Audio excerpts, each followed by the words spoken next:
All right, in this lesson, let's learn about Python. Python is a high-level language. The term high-level means that Python is more human readable. A low-level language is language the machine understands. This language is much more obtuse, and the programmatic learning curve can be steeper. Python is open source software, which means that anyone can view, use, modify, and distribute your project for any purpose. When you author Python code, a special program called an interpreter is used.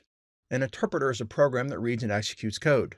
The interpreter works with source code, pre-compiled code, and scripts.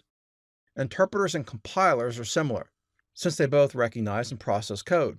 However, a compiler does not execute the code like an interpreter does. Interpreters bypass the compilation process and execute the code directly. Python isn't used solely for machine learning.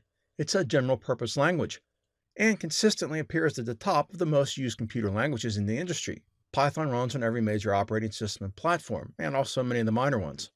Many major libraries and API-powered services have Python wrappers, allowing Python to interface freely with those services or make direct use of those libraries. Python has a short learning curve. Practitioners can spend their time thinking more about the problem they're trying to solve and less time worried about the complexities of the language or trying to decipher the code left by others. This simplicity makes it easier for those who aren't programmers to transition to data science and machine learning.